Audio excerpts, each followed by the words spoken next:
Okay, so we're going to look at an inverse or the inverse of this matrix.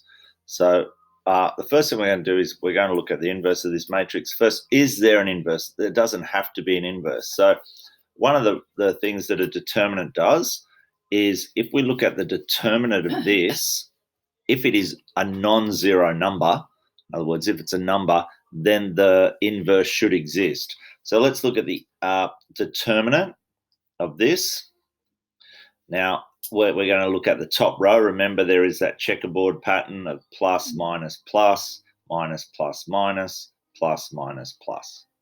So we're going to look at the top row. So the determinant's going to equal 1 times, when we cross multiply or find the cross product of that, 1, 1, 2, 1. Minus 2, where did we get the minus from? Because it's on this one here. So the 2 is on this minus, so we use the minus. And what's left? The 2, 1, 1, 1. 2, 1, 1, 1. And plus the 0, which is always nice, of 2, 1, 1, 2. 2, 1, 1, 2. Okay? And so to define the determinant of this matrix, we're just going to work all this out, which is going to be 1 times 1 minus 2 times 1. So 1 minus 2 minus 2 times 2 minus 1. So 2 times 1 is 2. 1 times 1 is 1. So it's 2 minus 1 plus 0. And we don't really care because it's going to be times 0, but it's 2 times 2 is 4 minus 1 times 1, which is 1. What do we get here? We get 1 times minus 1 minus 2 times 1 plus 0. What's that? Minus 1, minus 2, minus 3. So it should have an inverse. This matrix up here has an inverse because this isn't 0. If this had been 0, then this doesn't have an inverse. So how do we find the inverse of this matrix? We know it has one. How do we find it? So there's a few different ways. This is the way I'm going to do it. I think it needs the least amount of new information. I'm going to set up the identity matrix here, and we're going to change this. We're going to change this to the identity matrix, and whatever's left here is the inverse of A. So if this is A, this is the identity matrix. We're just going to change it. So we're just going to focus on this one. So we're not going to touch the first row. It's going to stay as 1, 2, 0, 1, 0, 0. Obviously, loads of spots you can make mistakes here, so we've got to be fairly careful.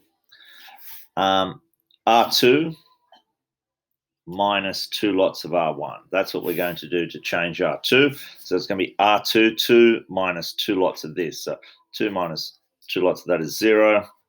2 minus 2 lots of this. Sorry, 1 minus 2 lots of this is minus 3. 1 lots, 2 lots of this is 1.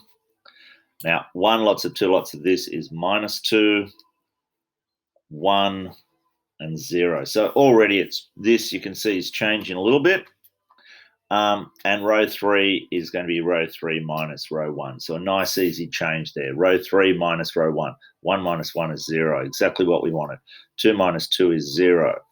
1 minus 0 is 1. And the same here, 0 minus 1 is minus 1, 0 minus 0 is 0, and 1 minus 0 is 0. So we've already knocked out a lot of this. Sorry, that last one should be 1 minus 0 is 1. Okay. So now what we want to do is maybe get a 0 here would be nice. So we're going to focus on this. And we could get this down to 1, so it's in a nice row echelon form here as a 1, 1, 1, but we'll leave it here. Otherwise, fractions get fairly difficult. So we're not going to touch that middle row. That middle row is pretty good.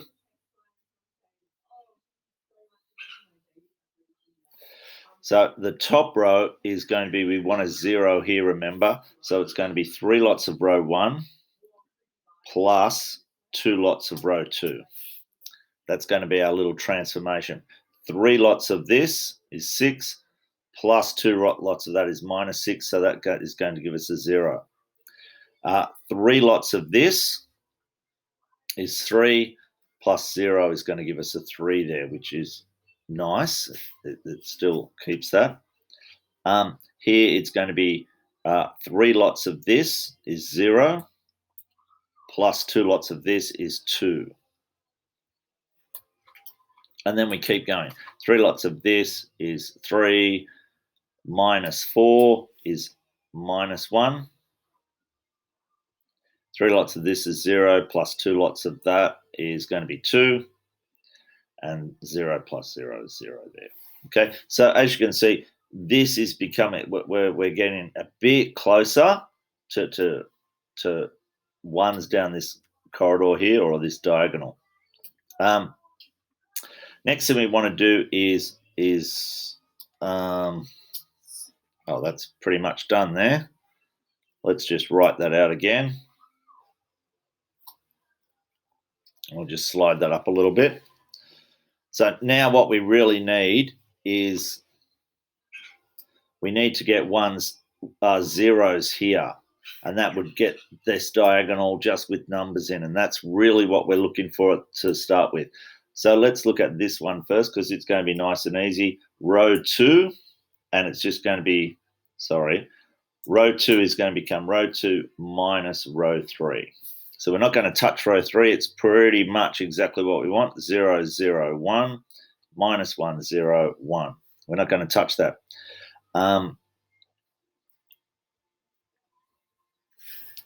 So what have we got here? We've got row 2 minus row 1. 0 minus 0, 0. Perfect.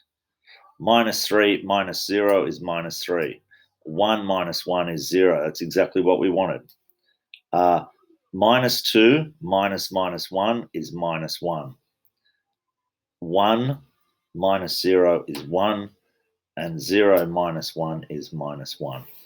How are we going to get rid of this 2? Because remember, we want that 2 to be a 0 as well. It's going to be row 1 minus 2 row 3. So we're working with row 3 here only.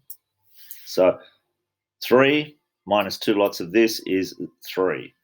0 minus 2 is 0. Here we've got 2 minus 2 times 1 is 0. And you can see we're pretty much got this form, exactly what we want.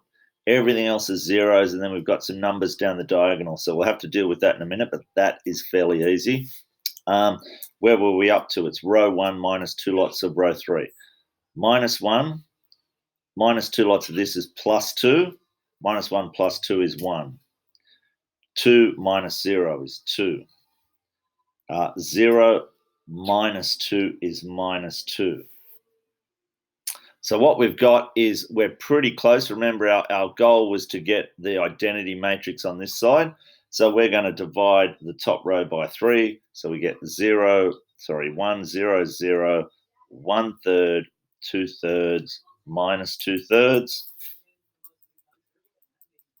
Similarly, we're going to divide this by minus 3, or times. Really, we should be times in by a scalar. So we're really times in by a 1/3 here, times in by minus a 1/3. But dividing by minus 3, you get 0, 1, 0. You get 1/3 here, you get minus a 1/3, and you get 1/3. And the last one can stay strictly as it is, minus 1, 0, 1. So given our A to start with, this is the inverse of A.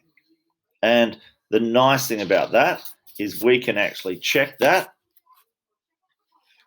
So how do we check it? We could go that 1, 2, 0, 2, 1, 1, 1, 2, 1. That was our A.